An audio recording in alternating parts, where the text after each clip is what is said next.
Europe 1 Matin. Bonjour Natacha. Bonjour Thomas, bonjour Céline, bonjour à tous. Ce matin, en une de vos journaux, on navigue entre indignation et inquiétude. Le Monde, l'enfer des 200 lycéennes enlevées au Nigeria. Le Figaro, l'Europe se mobilise contre les filières du djihad. Pendant ce temps, Libération et le Nouvel Observateur sont à l'affût. Libération, un mois après les municipales, le FN avance masqué. Le Nouvel Observateur, Jeanne d'Arc ou Poutine, la vraie nature de Marine Le Pen. Le Point, lui, veut nous remonter le moral. Les secrets des gagneurs, comment réussir dans la vie quand on part de rien. Et puis il y a ceux qui ont tout et qui n'ont quand même pas brillé. L'équipe, PSG Rennes 1-2, champion quand même. Et le Parisien, champion sans panache. On commence avec cette indignation mondiale autour des agissements de Boko Haram au Nigeria. Oui, en une du Figaro et du Monde, cette femme encadrant d'un voile rouge vermillon, son visage de Pietà, elle incarne la douleur universelle. Analphabète et fière de l'être, s'énerve Philippe Vaucan dans Le Républicain Lorrain. Les crétins de Boko Haram ont sans doute commis une erreur mortelle en revendiquant de manière aussi primitive l'enlèvement de 200 lycéennes. Cette apologie de l'esclavage force le reste du monde à faire pression sur un gouvernement nigérian peu disposé jusqu'ici à accepter la moindre aide étrangère. Certes, on peut toujours se rassurer, se dire que la communauté internationale s'est réveillée, qu'ils vont voir ce qu'ils vont voir. Au cours de l'horreur ordinaire, constate Patrick Louis dans la dépêche du Midi, à la bourse de la honte, le prix de vente des gamines de Chiko aurait été fixé à 2000 naïras, 8 pauvres euros. La mise à prix de la tête de leur bourreau, Cheko, par le département d'État américain, 7 millions de dollars. Oui, derrière ce chiffre, il y a bien sûr la volonté affichée des États-Unis, mais il y a aussi toute la solitude de ces jeunes filles qui, partout dans le monde, loin de nous, vont à l'école sans forcément se douter qu'il s'agit là d'un acte de courage inouï. On revient en France avec le Front National sous surveillance dans une partie de la presse ce matin. Oui, les Libération et le Nouvel Observateur ont donc décidé de poursuivre leur œuvre de vigilance avec une nette propension à mettre en scène cet acte de résistance majeur. Donc gestion des villes, première décision, art de manier le symbole, tout est passé au crible.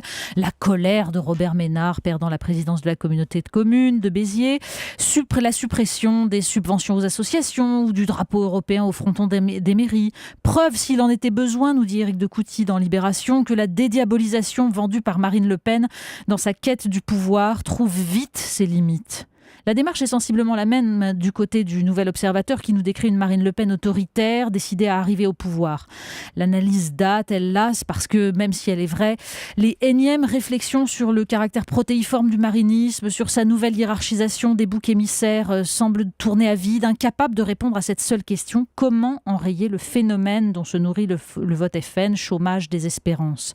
Dans Le Point, Saïd Maran consacre un article au dernier livre de Pierre-André Taguieff, Du diable en politique. La diabolisation a provoqué une hypermédiatisation du diabolisé, analyse-t-il. Une polarisation du débat politique sur le FN.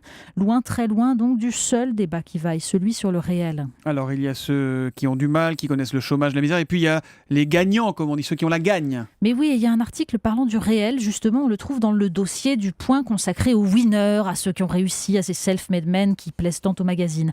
Un article de François Langlais intitulé « La France a inventé la classe dirigeante perpétuelle ». De plus en plus, nous dit-il, les groupes sociaux se côtoient mais ne se mélangent pas. La physionomie sociale de nos pays ressemble à celle de 1913, la plus inégalitaire de l'histoire contemporaine. Parce que, nous dit-il, ce sont paradoxalement les guerres qui créent du brassage social, qui rebattent les cartes. La paix pérennise les situations. Pire, en temps de mondialisation, elle met les défavorisés en compétition avec ceux du monde entier. Ajoutons à cela une politique de lutte contre l'inflation qui favorise ceux qui possèdent déjà et une tendance avec le travail et la qualification des femmes à voir les élites pratiquer une endogamie croissante. Le médecin n'épouse plus une infirmière mais une médecin, l'avocat épouse une avocate. Conclusion, les élites ne se renouvellent plus. Les 30 glorieuses, âge d'or de l'ascenseur social, nous dit François Langlais, n'auraient été qu'une parenthèse un peu particulière. Cette situation, c'est cela qu'il faut diaboliser. On en vient donc à cette entraîneuse de foot, comme nous disait Bernard Pivot tout à l'heure.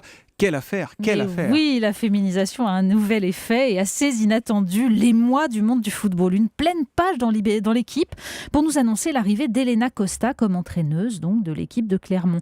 Entre commentaires féministes d'usage de la part d'hommes qui se doivent de trouver ça formidable, tout en se demandant comment les joueurs vont le vivre. On connaît le progressisme au milieu footballistique. Mais le journal donc n'évoque pas le principal problème, la dénomination, car la féminisation des fonctions nous rappelle cette merveille de la langue, le féminin des noms les plus valorisés, homme public, péripatéticien, c'est-à-dire philosophe, entraîneur, ils ont tous le même sens. Marguerite Duras, on continue avec des intellectuels. Mais oui, le magazine gratuit Styliste consacre un article à un écrivain, ou une écrivaine, comme disent les féministes, devenue icône, Marguerite Duras. Sauf que le livre dont il est question est un peu particulier, c'est un livre de cuisine. Il est devenu introuvable parce que publié par son fils, mais interdit par son dernier compagnon qui le trouvait mauvais. En même temps, s'il avait fallu interdire tous les livres de Marguerite Duras qui étaient mauvais, mais bon, en langage durassien, s'il vous plaît, ça parce que ça donne des choses merveilleuses, les proportions aussi précises qu'une bonne rasade, des considérations comme le steak, ça sera toujours comme la tragédie, mais à des degrés différents. Et comme la tragédie, on peut toujours essayer. Et tout à coup, il nous prend une furieuse envie de paraphraser Desproges. Pierre Desproges, souvenez-vous. Attention, Marguerite Duras n'a pas écrit que des conneries. Elle en a aussi beaucoup cuisiné. On termine avec un voyage en Nouvelle-Zélande. Oui, c'est toujours dans le magazine Styliste. On apprend que le parc Auckland Domain, en Nouvelle-Zélande, a organisé comme tous les ans Leg Day Out pour le week-end de Pâques. Alors, grand succès, 3000 personnes.